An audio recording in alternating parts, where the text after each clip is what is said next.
Hello everyone. Getting some more people to join in and listening to this incredible album by Tarun Balani.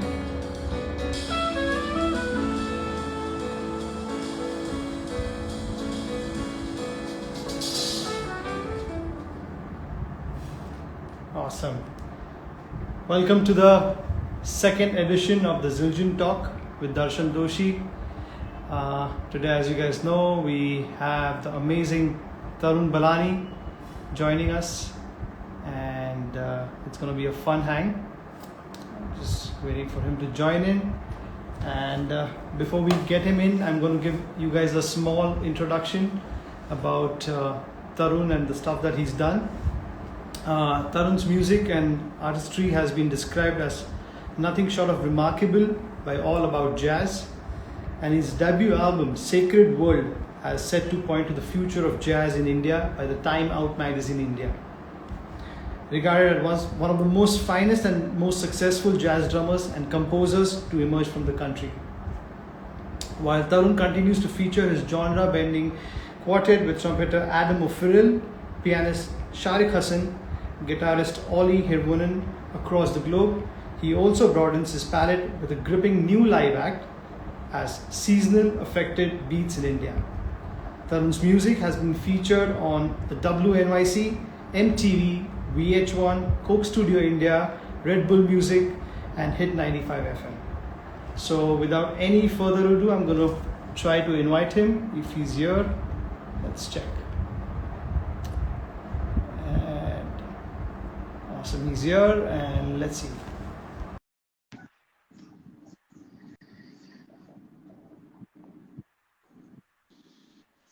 Hey, Tarun. Hey man, How are you doing, brother?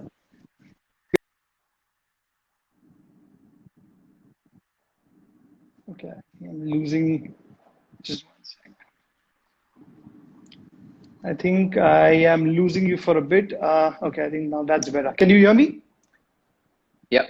I think we're back now. Works. Okay, it's kind of going and coming back. Let's hope it stays the way. Hopefully, maybe it'll probably settle down in a second or so. Yes, let's hope for. How are you doing? How are things back in Delhi? Good man. Things are a bit better for sure, but I think people need to tread a little bit more cautiously. And I just went for a run as well at the moment. So yeah, hopefully things should be a bit better. And yeah, hoping for a gradual and a smooth comeback, to the scene. So let's see how things go. Right, right. Exactly. The same scenes in Mumbai as well, just kind of opening up a little bit, and hopefully we should be Hmm. back in action, at least with some concerts and at least some club gigs around in the area, if not like, traveling and performing outside. So let's hope for that. So, firstly, welcome Tarun to the Zildjian Talk. It's a complete pleasure to have you, and thank you for accepting our invitation from Zildjian India. And Of course, man. Thank you. Thank you for having me. cheers. So before we get into your journey and the way you started off and the stuff that you've been doing for over almost close to 15, 20 years now, let's talk about your association with Zildjian. When did that happen? And if you can also run through us through your current setup and the stuff that you've been Of course, using of it course. in different albums. Definitely, man. I mean, I've been definitely a Zildjian fan for probably, I guess, since I started playing drums. Even though initially I did own a lot more Sabian cymbals, because I think a lot of us Indian musicians don't really had access, didn't have access to like music stores, Right. and Indian stores don't carry extensive uh, stocks of cymbals. I so obviously throughout my early years and even at music school, I played a lot. I played actually only Zildjian cymbals, and um, uh,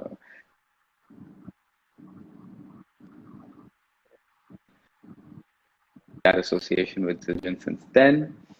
And the current setup I have, I think, is quite, I would say, quite versatile, where I'm using something like an EFX crash as a hi-hat, to using like, the Oriental crash of doom as a ride cymbal. And I think that's the beauty of Zildjian cymbals, that they are so versatile and they work in like any setting. And so yeah, so I have two setups. One I would say is a little bit more, I would say, kind of on the edge and more hybrid, where I said, like using an EFX over an A custom as a hi-hat, and then I have an Oriental Crash of Doom as my first ride, a regular sort of a K Constantinople prototype as my main ride, and then another K custom dry symbol on my extreme ride as a crash. So that's like my primary setup that I use with my quartet, Dharma.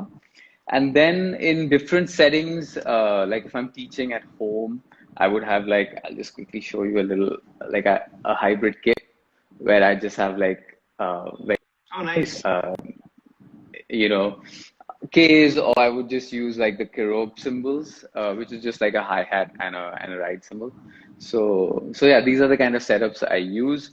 And sometimes with seasonal affected beats, I do end up using like some hybrid cymbals where I would just have like a couple of stacks, or just like a very nice washy, a ride cymbal just for like that really nice crash uh, kind of sound. So yeah, so those are my cymbal Right. is very, I would say like my setup is very lean compared to drummers like yourself, or maybe, other folks. But Yeah. yeah, but it's quite, it's very, very versatile, and I think does the job for me for sure. Exactly. I think that's your sound, and every time I listen to any of your stuff, I like I don't even need to know that that's you. I know that it's you because you have a specific sound, whether it's the ride, the hi hats, and just the music that you work around with the quartet and stuff. It's so suits so well with the kind of setup that you already have right now. So I don't think you really require 50 cymbals. I think you do the job in five, and it sounds so good, man. Thanks, man. So Thanks. Yeah, I also I guess, wanted to always no, I was just go saying on, go on, go sometimes on. less is more, but no, that's it, that's it. Exactly, exactly. So tell us also when you were recording drums, like I've like listening to your albums, the last two, three albums that you worked with, like the cymbal sound is like just the precision of the stick and like the wash.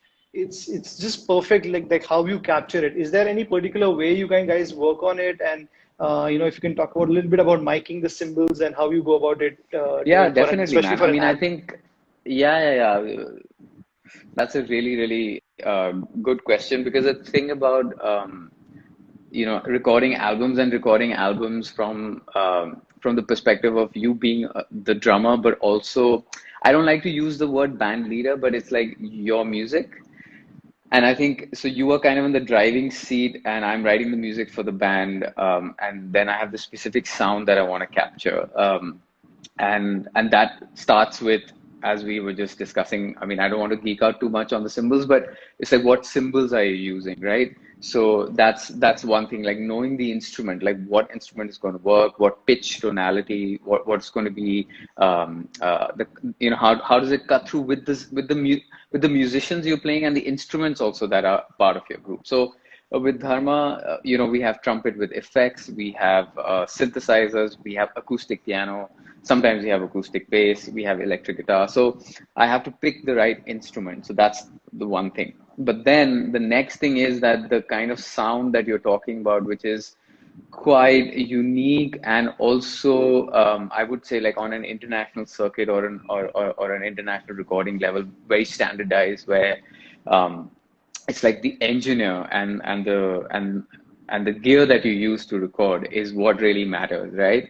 And I've been very fortunate that with both my previous records, whether it was a full length record I did Dharma, or my last record, The Shape of Things to Come, the engineers that I Right. had the opportunity to work with. So the last one was recorded with the Grammy Award winning John Davis from Bunker Studio in New York. So that was like a dream come true for me because he, Ah, on the fly, is working with Mark Juliana or Nate Smith or so it's like every person who is at a very high level is recording at that studio. So I knew the kind of sound that I wanted to get, and he's obviously a master at capturing that sound. So my first choice was just working with John, and quite frankly, when I get into the studio environment, like I don't really I don't really interfere with what the engineer is going to do. I think the engineer can just pick up in a couple of minutes what your sound is like, and I had sent him some demos. So it's also like a lot of close miking. It is also for the overheads more specifically, and then it's also like right. also like to play in a bigger room rather than being in a drum booth. And that also has a very different impact on the overall output of the sound. So I think I would just give the entire credit to the engineers that I've had the chance to work with. So this was John Davis, and for Dharma, it was Michael Perez Senores. He's like amazing. So yeah, so I would just give the credit to these engineers, man. They know what they're doing. Yeah.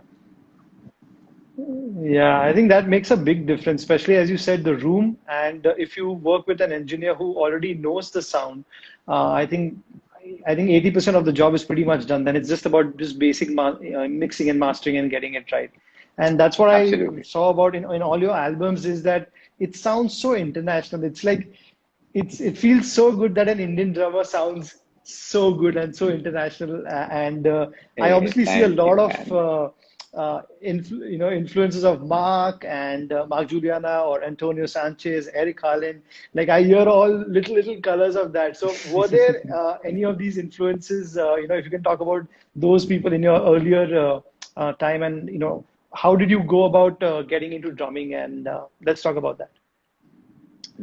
Yeah, definitely, man. I mean, I've been really enjoying the Zildjian talk, and I was listening to Sahil's chat with you, and I think Sahil said that he started playing when he was like 5.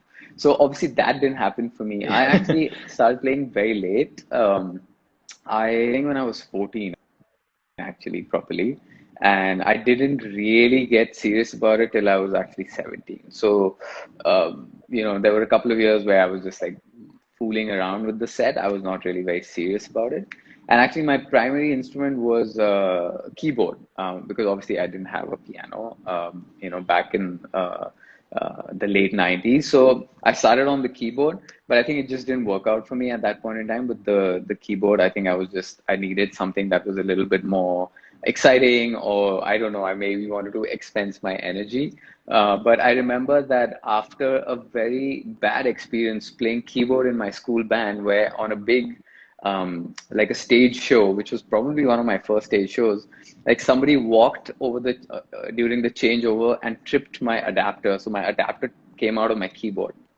And I was Okay. pissed, man. I was just like, I've worked so hard on this part, and now I can't play. So I think I don't want to play any electronic instrument. I want to play something acoustic, and I'm going to go and tell my teacher the next day. And as I'm walking to my music room in my school, I hear this senior playing this amazing backbeat on the drum set. And I don't know, maybe it was like this rebel in me, or like that revolt attitude where I was just like, man, this is probably what I want to do. And as soon as I walk into the music room, I see the drum set and I'm just like, man, I think this is what I want to play. And I think that was the day when I decided to switch to the drums. And like I said, like nothing serious, just fooling around for a couple of years. Mm. I convinced my dad to buy me a very basic, those 3-4 thousand rupee local drum sets. Obviously, most prominent place in our house, 3-bedroom apartment in Delhi, sitting there in the middle of the small house. So my parents were very kind. They bared with all the noise. My brother was also very kind to just bear all of that. But I think that I didn't realize that my I guess my drive or my attention towards art or music was actually coming from the fact that my granddad was an artist, and we always had like paintings and a lot of his photographs. He was a photographer as well in the house, and my dad actually wanted to be an Indian classical singer. So he was the one when we Nice. were younger, when he would be dropping us to school, would be playing like tapes of like Carnatic music or Ustad Amjad Ali Khan Sahab or Pandit Ravi Shankar, and he would ask us, is that a sitar or is that a sarod? So I think, I don't know, I just had this music like always around us, and I'm very grateful for that for my parents. And my mom was into a lot more pop music like Simon and Garfunkel and ABBA. And so I guess I was just sort of surrounded by it. I didn't realize why I was drawn to it. But I guess as I started to get into high school and getting into, say, maybe the school competition zone, or maybe just thinking about what I want to do a little bit more. And I don't know if it's very common for Bombay or other cities, but in Delhi there is a very healthy sort of music competition environment where you can kind of interact with other musicians. So I think this was just happening around me, but I had no idea what it takes to be a professional musician. I didn't even think about it like that. It was just all fun and games until I finished high school and I had to think about what I'm going to really do in my life. And I guess those are some moments where I guess a specific career path chooses you rather than you really choosing that. And I think because I was just so much involved in music, and there was space to do it. And I also, like I said, like I really, really am grateful that my parents were very supportive, and I feel very privileged for that. And then moving on into the college scene and other things like that, and then just starting to get a bit more serious without really realizing that this was becoming a thing that I was doing. Like I would say no to hanging out with my buddies for a college party because I had a gig, say, the next morning. So Right. these were things that were changing in me, which I didn't really realize until, like I said, 17 or 18, where I had to kind of draw a line and be like, okay, if I really want to do this, I got to really think about it seriously. And I think that's when I think the next chapter began of really looking for a music teacher or looking for a drum teacher and thinking about, do I need to study this and how do I need to go about it? But in a in as short as I could, that was my starting point, basically. Yeah. Nice. So again, let's talk about your, earlier influences. Like, what are the drummers you were listening to already by the, when you started at the age of 14, and how did that lead to jazz music? That too in Delhi, because you listen to so much other commercial stuff around.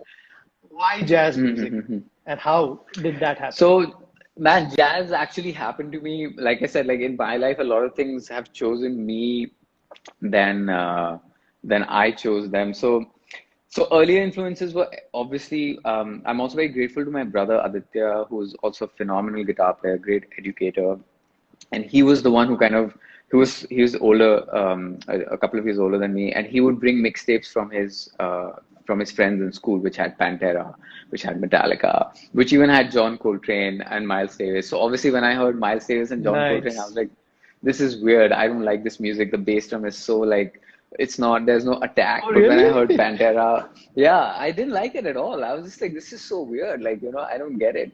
But Pantera, Wow. Metallica, like all the, I would play to Sad But True, and like even like Scorpions. Like I really liked a lot of that classic rock stuff initially. And then Right.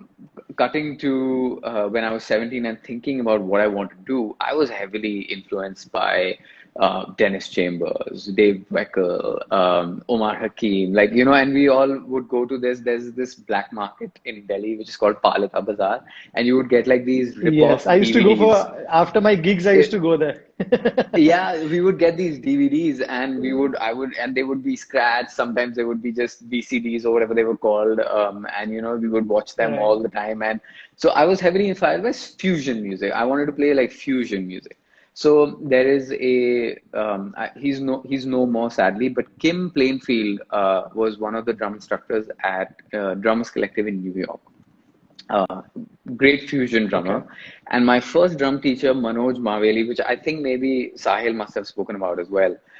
So Manoj Yes.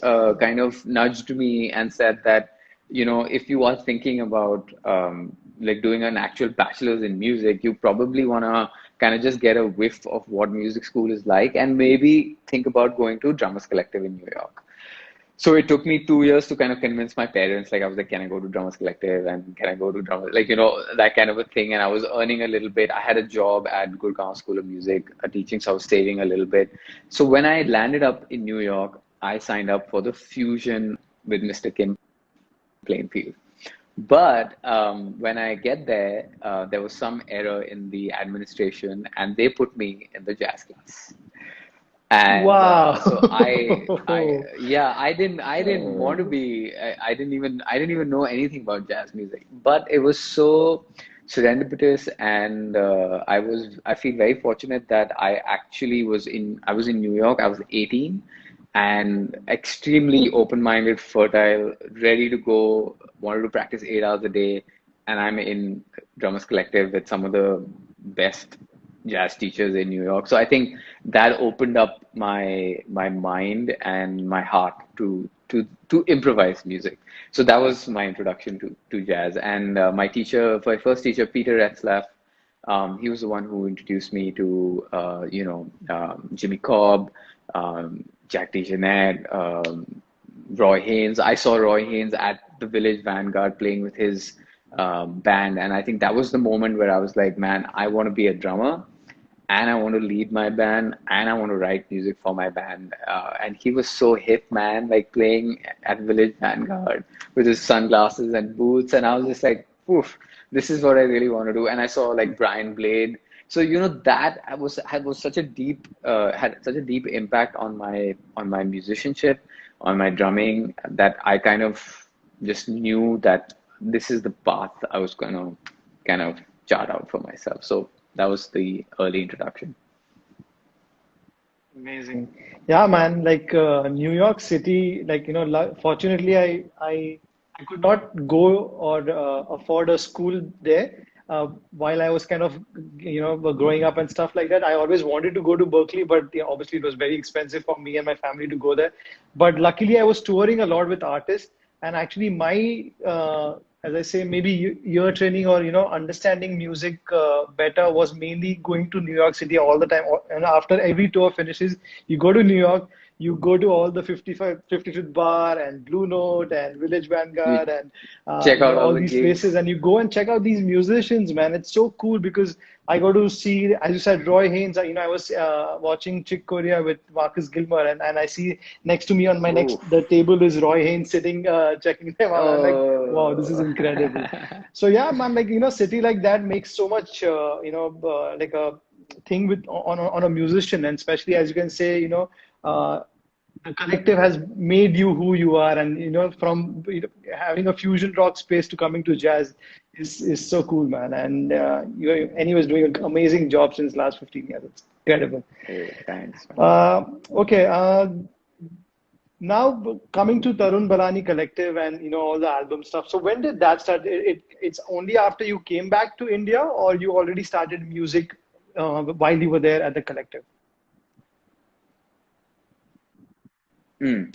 So actually, my primary goal to go to Berkeley was like you said, a lot of Indian artists, Indian musicians cannot afford to get music education abroad, and I think I was very much aware of that fact that I was definitely extremely fortunate to do that.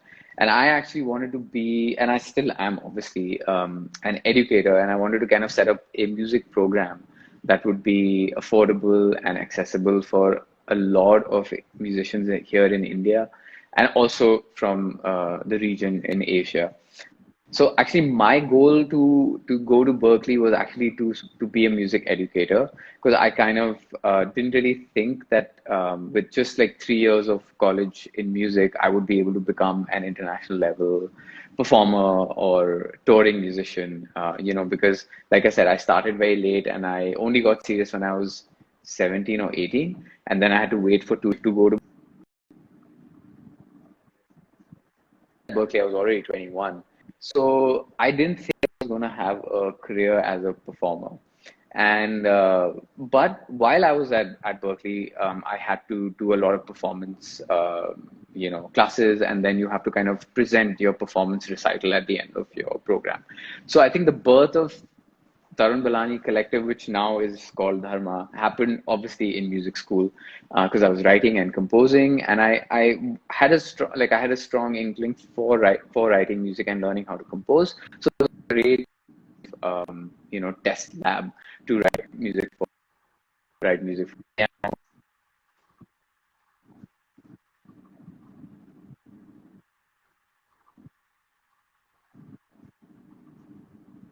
Right.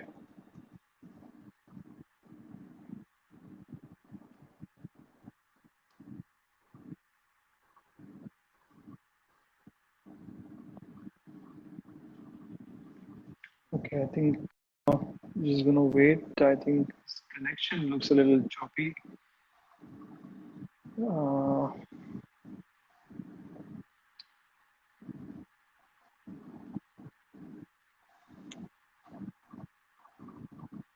hey Tarun, are you there?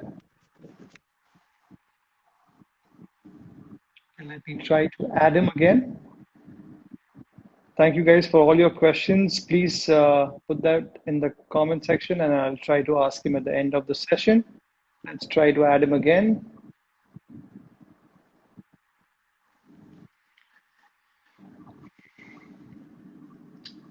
Let's hope the connection behaves itself. Yes, I think Hey, this is better now. this is better? Yeah, I don't know Can you why, hear me? man. Yeah, all good. Okay. Sorry. So you were talking about the Dharma thing and the collective.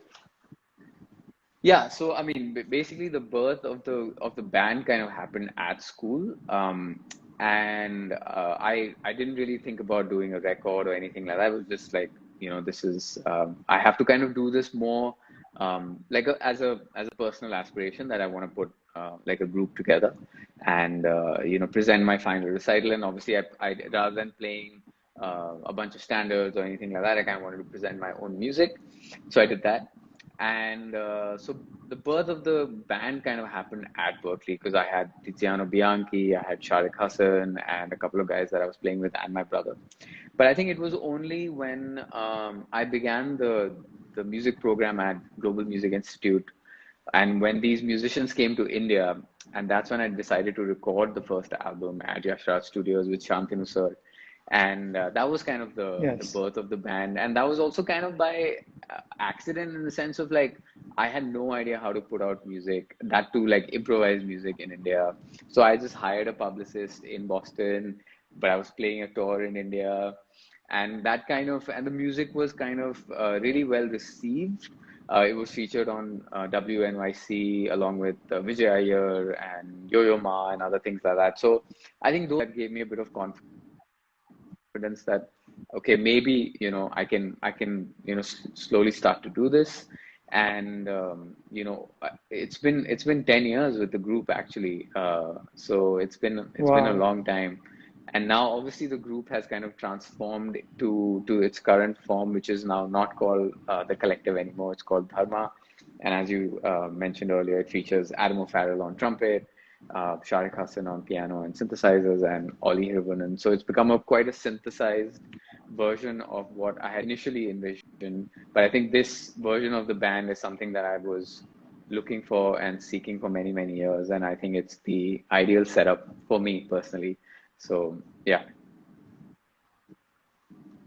Awesome.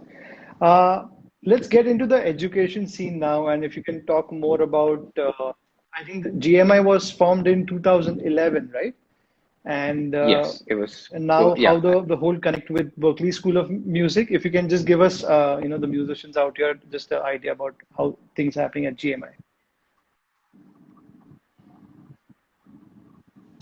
I lost you, man. Can you say that again? Sorry, just one sec. Am I clear now? Yes. Yeah. Can you just ask that question Okay. again? So I just wanted to know, yeah, so just wanted to know about how things are happening, what things are happening with GMI and the whole connect with the Berkeley School of Music and GMI working together Hmm. now. And if a student wants to join in, how the entire procedure, if you can just give a little brief about stuff which is happening at Yeah, GMI. yeah, definitely, definitely. So, after, like I said, JMI was established in 2000 and founded with my brother Aditya. And I think now, Right. after almost a decade, we've reached a point where what I had to do, which was prepare for 2 years, wait to get a scholarship, and then even when we were at Berkeley, like it was really, really challenging. Even though back in the day it was still quite affordable, 12 years ago, or say 13 years ago. But now I think it was imperative, and one of the missions and establishing this institute was that students can have access to very high level music education, and then also be able to go beyond GMI and then go to schools like Berkeley or several other institutes that we have partnered with. So, and we've been working very closely with Berkeley College of Music, and what we've established now is actually a credit transfer agreement, which is basically if a student comes to GMI, they can study for 2 years at GMI and then basically transfer all of those credits to Berkeley or several other 20, 30. I think there are even like 50 partner schools in the international network of schools with Berkeley, Nice. and they can go and study there at a fraction of a cost, and get a degree or a diploma in music, which I think is something I could not have imagined 10 years, even 10 years back. So I think that's something that we are extremely proud of, and we've been able to do that. So that is basically the connection that we have with Berklee College of Music now, and now we're also establishing that same connection with many other universities and colleges around the world. Nice. So I always get this question, especially from the young drummers and their parents, about how how can they go about, like, going to a Berkeley or an MI or a drummers collective, and how do you think, in like a perception of somebody who wants to work in India as a commercial, like a drummer who wants to play pop music or film music, or it can be fusion music and stuff like that. What do you recommend to upcoming drummers, and how do you think they can go about? Because I always felt that schooling is very, very important. Either you should have good gurus or teachers who can give you the right guidance, and if not, then just learning from YouTube is not the best idea. Hmm. So, how do you give them that suggestion of going out and, especially somebody who say, we have a couple of really good young drummers, drummer boy Joey and, Pranay, and so, how do they go about education? But obviously they want to work in India, but how do they go about that? Great question, man. I mean, I think I don't want to sound too old, but like our generation, we had a very different. We basically just had to work around one basic barrier, which was common to us all, which was basically how do we access music education, right? There were not many highly qualified drummers or educators, like I said, even 10 years ago, right? And the scene has changed a lot now. So I think now what has happened is that I don't personally think that it is very necessary for you to look towards the West, or look towards Drummers Collective, or look towards Berkeley per se, at least to get to a certain level. I think drummers like yourself, our buddies Gino, Jay, there are just so many great drummers and educators, I think, who are at a very high level, who can give a lot of information, a lot of valuable information to drummers here. I personally feel that whether it is the basics of getting really grounded and developing a foundation on your instrument, and even to getting to a pretty high level. I think once you have done that, I think then again the next barrier is like, how do you get to the next stage? And I think over the last, again, 10 to 12 years, whether it's people like you or myself, where we have established whether you teach kind of privately, but our program at GMI, but there is Swarnabhumi Academy, there is TSM, there is Right. Gino running his workshops. So I just feel like you can access a lot of high level education even at that level.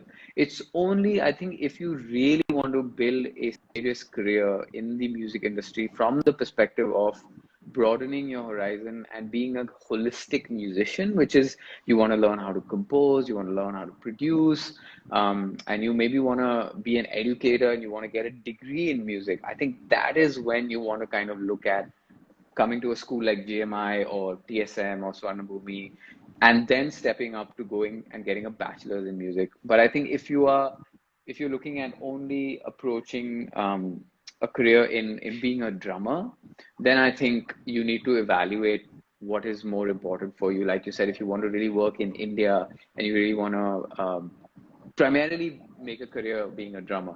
So I think those are two things which one needs to kind of think about. So a lot of young musicians and students who come to me and just say, I want to go to Berkeley, I ask them these questions. I'm just like, what is your eventual goal, right?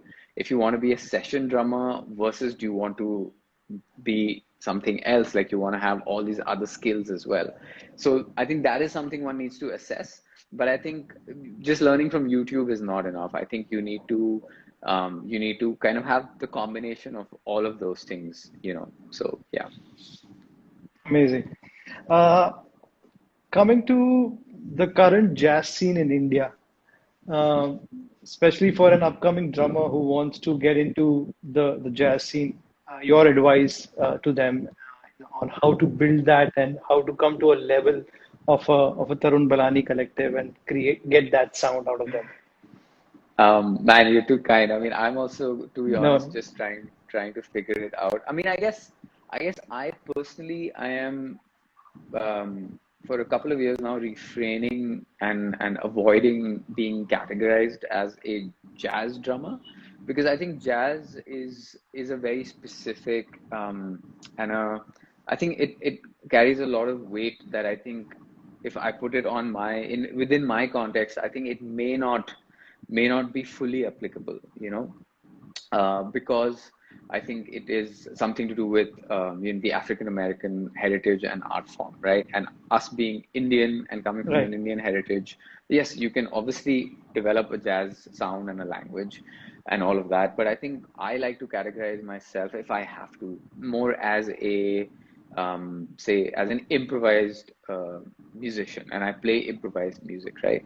So I think in Right. India at the moment, I don't see that there is like a an extremely thriving scene for improvised music, but I do see the building blocks for it being maybe thriving at some point in the future.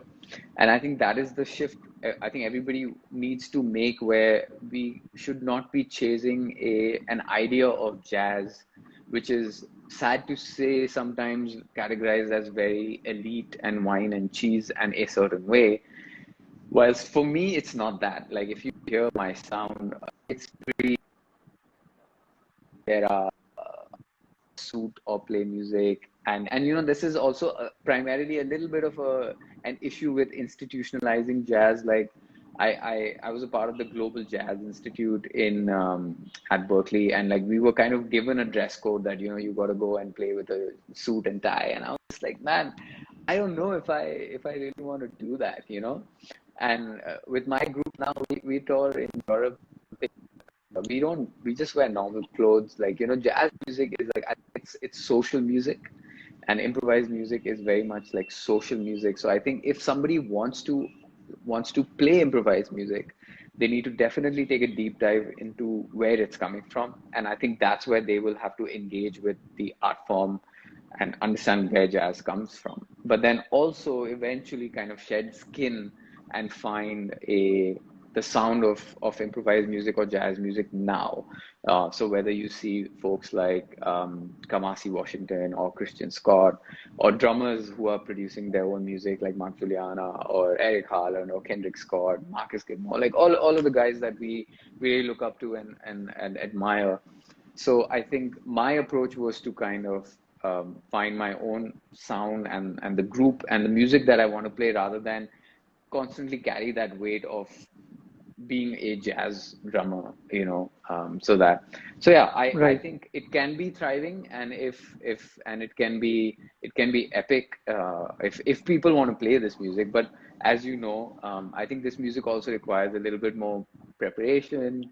If you want to be an improviser, then you got to shed a lot. You got to be able to play a lot more diverse styles of music. You got to really study the history. So I think it's a mix. It's a mixed bag. Like it really, it's like you have to really want to do, and you want to improvise, and that will lead you to a specific path to become an improviser, basically. Yeah. Amazing. We also have the incredible Sivamani sir here. Thank you, sir, for joining in Zildjian Talk, Oh, and hope you're doing amazing. well. Hi, So, sir. coming, like, as you said about, creating your own sound, what would be Hmm. your advice to upcoming drummers to, obviously a lot of people nowadays want to be into the versatile space where at least know something about every genre, because as we session musicians, we should be aware about whether it's jazz, rock, pop, reggae, whatever it can be. But you should have at least some kind of education about all these specific genres if you are coming into the professional field, Uh-huh. especially as a recording artist and somebody who wants to, be in that zone. So, what would be your advice to, getting and understanding your own sound, and how do they go about in finding that sound? Absolutely, man. It's such a good question, because I think a lot of young drummers, and I think initially I myself got a little, like, I think too caught up in trying to find my own sound. And I think the more I actually spent time kind of understanding what has happened before, and really using tradition as a pathway to innovation. And I know these are slightly big words, but what I'm simply trying to do is kind of just check out everything that has happened in the past, and kind of use it as a trampoline to jump off and shoot off into directions that I may not have imagined, or somebody else may not have imagined. Now, what does this mean? This kind of means that basically having a very strong foundation on your instrument, really checking out a diverse range of drummers that have come previously and have left like an amazing mark on the um, the history of this instrument. Drummers like Tony Williams, Elvin Jones, Jack DeJohnette, and because sometimes I hear certain modern drummers do certain things, and it's like it's been done before. It's just like a lot of young cats just don't know about it, right? Things I hear True. Tony Williams do, and then I hear Marcus Gilmore, and I'm just like, whoa, it's the exact same thing, because they are aware. They have studied that, right? And they've used that information, and they've really soaked that Right. information. So I think the challenge for a lot of young drummers is that rather than thinking about and really paying attention to trying to innovate, I think one must kind of first, assimilate all of that information and really soak that in. Because in the attempt to reimagine it, or in the attempt to kind of replicate it, that's when kind of innovation might happen. So when I'm going into the practice room, I'm really not thinking like I'm going to come up innovative thing today. I'm actually thinking about like what is something new that I can learn. Let's check out this record that I haven't checked out. Let's see if I can, maybe learn a solo by Roy Haynes, or maybe check out this style. And in that process, when you develop a certain level of mastery, you start to do things that are truly unique to you, and truly innovative, which you may not even realize at the end of the day. So I think I am kind of coming from that direction, and I think whilst we through YouTube and through Instagram, I think we have a lot of like bombardment of information for young cats. I think they get overwhelmed, and I think people don't really talk about this. Like I talk about this with my students privately, be a certain way. And I'm sorry to say this, but drumming is also becoming a very um, it's like there's a lot of healthy competition, but it's also may not be so may not entirely be that healthy for a lot of younger cats who kind of just need a lot of nurturing and patience and need to understand that these things take some time to develop. And so it's a slow process. And rather than just going for like innovation, I think just spending time on a lot of the foundational stuff and enjoying your practice will eventually lead you there. But it's just a little game of patience and perseverance. Exactly. That's a great advice, man. And you nailed it exactly by saying like, the upcoming generation is too much into this whole 60 seconds showcasing talent in 60 seconds, which is kind of not the right way. Yes, it's important to do, to have this whole social game also going on, but at the end of the day, you have to spend time with your instrument. And as you said, the more you learn and more you get mature and understand the music and the artists and the drummers from the past, especially as you said, pretty much everybody has learned from whether it's Roy Haynes or Buddy Rich, or you see those things even in somebody like a Steve Smith. When I see him, I see some stuff from the Buddy Rich, or somebody like Absolutely, that. So man. it's Yeah. all there. It's all there. Everybody is like being inspired from each other since so many years. So that's a great advice, man. I'm going to take some few questions Yeah, from yeah, the yeah. people Of out here. course. Let's do that. Oh, I can see $1 million question right here. How to have a successful career as a drummer in India? I think it's a great question. Yeah. I mean, I think the best thing to do is actually think about how to have a successful career as a musician. And I think that is going to set you up to understand if you have drumstic skills and you're a professional drummer or you're intending to be one.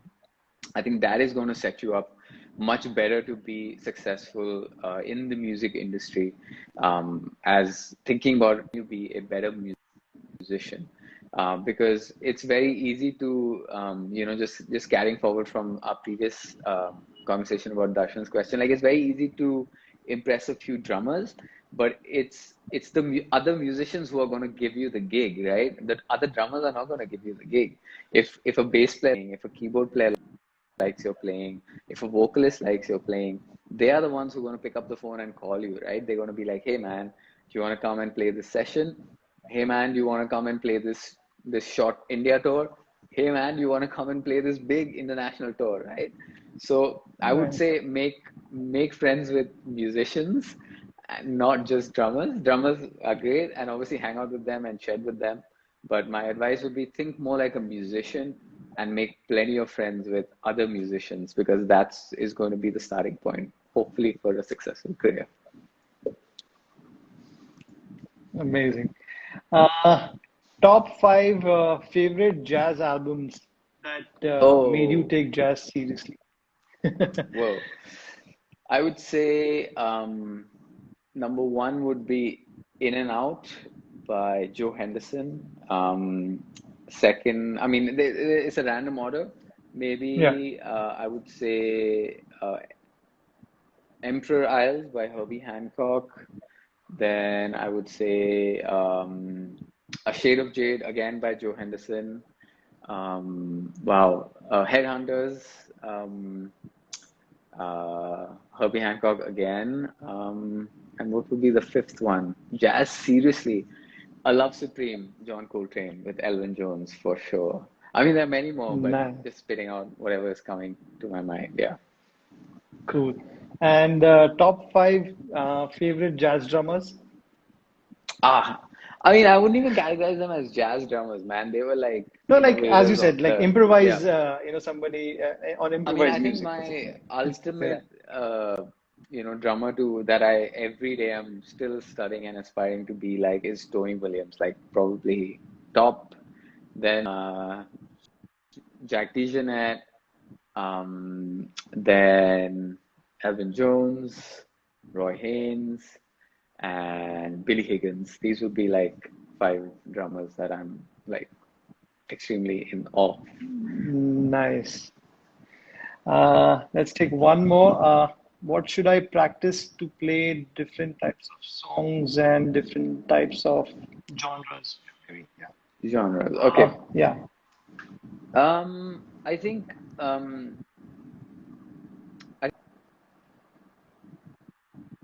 with drumming especially, I think there is a lot of very specific kind of, I guess, preparation, or maybe we can say of like physicality that you want to tackle to be able to play certain styles. So, for example, if you want to play samba or let's say South American music, you need to kind of have some facility with your feet to be able to play, those continuous doubles and the samba ostinato. So I would say like first starting to get into the preparatory stage, that would be the technical work that you need to do. But I think if any style that you want to get into, the first thing would be to check out music, because those two things go hand in hand, because you can't listen to the music and then expect that it's going to come out of you. Maybe you will be able to emulate parts of it, but you also need technique to execute that, right? So I would say take these two things hand in hand. So whatever styles you want to pick, and I would also say like don't overwhelm yourself. Like I think there's, again, we were talking about this, like the pressure of like I must play Afro-Cuban, South American music, and drum and bass, and jazz, and hip hop. Maybe pick one or two styles and spend maybe 6 months, 3 months just checking that out. So I would say listen to a lot of that music and variety of Right. that music, and then also do a lot of the preparatory work that you need to do. And I think that will set you up much better to be able to play different styles and genres. Nice. Okay. So last couple of questions. Firstly, how Sure, did man. you motivate yourself, especially during the pandemic, when everybody was at home and, all the tours and gigs and recordings, everything was canceled. So, how did you kind of go about in the last 1 year? And what are the upcoming projects now for Dharma in Sure, sure, 2021 and sure. 22? Man, I guess it was just extremely difficult, I think, for everybody. So it was obviously challenging for me, maybe a little less challenging for some of us privileged musicians. But I think I just want to put it out there that there are many, many musicians and artists that who had it much harder than us, or at least myself. So I think whilst I suffered immensely in the fact that I had an international tour planned in May last year with the group, and it's very difficult to establish yourself on the international scene coming from India, and especially being a drummer, and then leading your group. So it was a tremendous blow to all of those mechanisms that I had put into place, which was, having a booking agent in Europe and other things, and the pressure from a Right. label, or just the, things like that. But I think I just had to kind of, from the initial jolt of being in lockdown and dealing with that anxiety this pandemic has caused. I think I just thought that this time is not going to come back for me. Like, in the sense, if I have a couple of weeks, and I think in India we had like about 2 months of lockdown, and we had another 2 months of lockdown. Now, I just went into like a crazy shed mode, man. Like, because I just thought that in the last 10 years since I graduated school, I don't think I've had this kind of time, luxury of time. So I think I should just kind of practice. So initial couple of weeks were hard, but then I really just got into a very, very go shed mode. And I think my motivation came from the fact that uh, that it could be much more difficult for many other people. So if I am privileged and I have the time, I think the only thing I can do is learn new things and utilize this time to write music and compose music. So I kind of went into that mode, and maybe it was maybe a coping mechanism also. So I guess that's how I kind of motivated myself. And I actually shed a lot less of drums. Actually, I played a lot of trumpet, I played a lot of piano and other things. So I kind of, because I actually didn't even have my drum set for the first 2 months of the lockdown. So I kind of just had to just rewire my mind to be in a student kind of headspace and learn as much as I could, basically. Awesome. And the upcoming plans now for 21, I'm like I've been hearing a lot of stuff and tours opening up in the US and the European markets. So anything lined up for this year end? Man, this year is definitely looking tough. Like, I think one of the biggest challenges has been to kind of accept that, for me, probably the touring will begin next year because I think a lot more, like local artists that are in US and Europe are probably going to be first in line in the sense of, everybody's a bit wary of booking international artists and, because anything can happen. We don't know whether there'll be a third wave and other things Right. like that. But definitely, there is a new EP that's gonna be coming out in November with seasonal affected beats, and with Dharma, we're kind of working on a full length record that's gonna come out next year. So I'm basically Okay. just time and kind of writing new music. So that's kind of what's on the cards. Yeah. Nice. One last question. This is from Trap C. If I don't know what's your exact name, but both of you speak fondly about your experiences as budding musicians in New York. Are there other places in the world which offer a similar vibe and exposure to the budding musicians of today?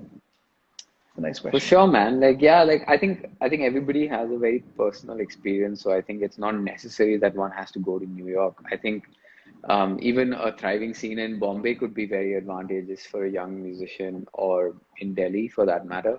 But I think if you're looking westward or you're looking towards other parts of the world, maybe I think Berlin has a very interesting and thriving scene for all kinds of music.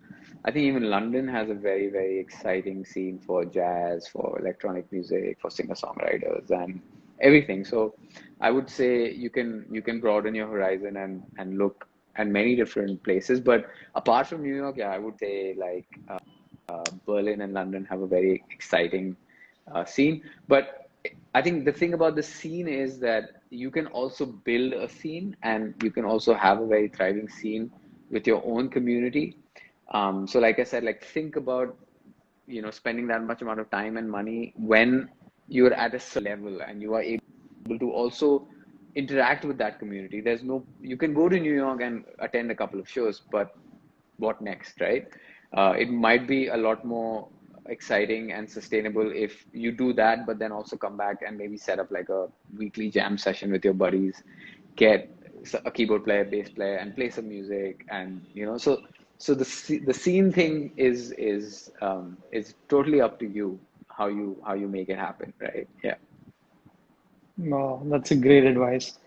Tarun, it was such a pleasure talking to you and to understand your side of coming from Delhi and being coming to New York and having this whole experience. Thank you so much for sharing it with us. I'm sure people who are listening to us now and also later on the Zildjian India page, they will really understand and it will give them a good motivation to kind of take this thing forward. Thank you so much for your time. And Absolutely, man. I mean, I really want to thank you for having me, and I think what you're doing with, I mean, of course, I'm a huge fan of your playing and everything that you're doing. But I think this is also very important that, we get together and just chat, apart from just, the 60-second blasts that we all post. But this is very cool, man. I really appreciate it. And yeah, yeah, thanks it's for just to having me. get I hope the this. community together, like as we see always keep seeing us each other at either airports or at gigs, but this is something where I just want to give this to the next generation, where people like you come on board and share so much information about education and going abroad and understanding jazz and independent music. So it's a really I think information like this sometimes it's not even available on YouTube. So I think it's great for Absolutely, and thank man. you Zildjian India for giving us this platform where we can get such incredible drummers from across the globe and understand their journey and music. So thank you once again, and thank you everyone Cheers, for man. joining in. I'll be back next week again with the drummer from Poland now, and it's going to be an Woo! exciting talk as well. So see you guys, and thank Cheers, you, man. Tarun. Thanks, I'll see you guys. soon in Delhi. Thanks. Of course. Take care. See you, man. Take care, Take brother. care. Bye. Bye.